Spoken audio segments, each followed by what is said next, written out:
So it's called Lodestar. It is an implementation of the beacon chain at this point. Ultimately, we're looking at building like potentially a light node, not a full node. So to give you some background, we had one team member who was particularly interested in taking part in the whole Ethereum 2.0 revolution, advancement, whatever. And so she had just kind of like started this on the side and had some friends helping her, and we quickly realized that this was going to be a huge thing and hopped on it, and we've been trying to put some more development hours into it, get more people involved, get some funding, and make this a real project. So let's start with JavaScript. Why JavaScript? So I don't know if you guys know what Ethereum JSVM is. It's essentially a JavaScript implementation of the EVM.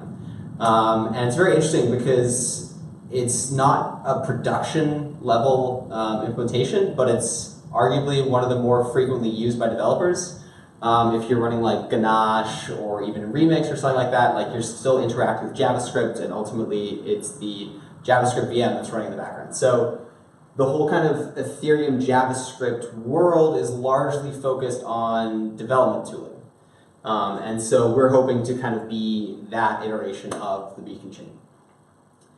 So we're comprised of a few components here. We've got the main Lodestar repo. This is kind of where the main beacon chain lies. I don't know if you guys have looked at the ETH 2.0 spec, but there's kind of a few elements to it. So we've also started implementing simple serialize, which is just a serialization library, and that's pretty much good to go. One thing to note is the spec is constantly changing, so we're like constantly playing catch up. So we were up to date, and now I think we're falling behind. We're also implementing BLS signatures in JavaScript, and some gossip helps out. So I mentioned JavaScript. Really what we're trying to do, actually, we're kind of like torn on this, is do a TypeScript implementation. So for those of you who are familiar, TypeScript is essentially a transpiler that allows you to add types to JavaScript. So basically, it takes what you write and converts it down to regular JavaScript with all your type checks and other useful things.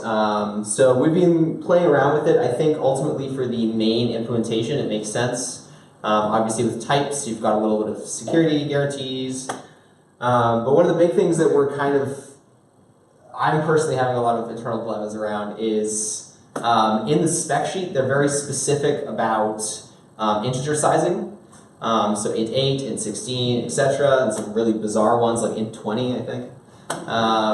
And does TypeScript actually make sense to enforce those types? And so that's one thing that we've been kind of playing around with. If anybody here is a god at TypeScript, I'd love to talk to you.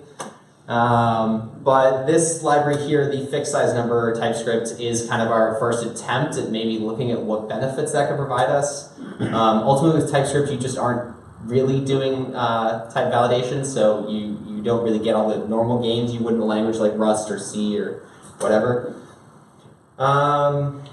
So yeah, definitely if anybody here knows TypeScript, please come talk to me. This is also an open call for contribution.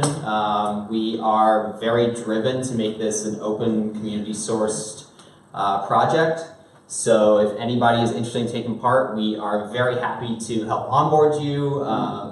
We have a Gitter channel where you can chat with us, and ultimately, we're just looking at making this a fun but successful project. So if anybody has any interest, please do reach out.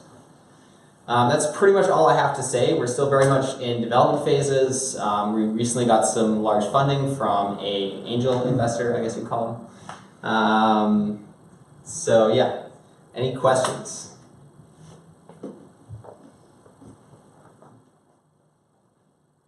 Any questions? Feel free to ask.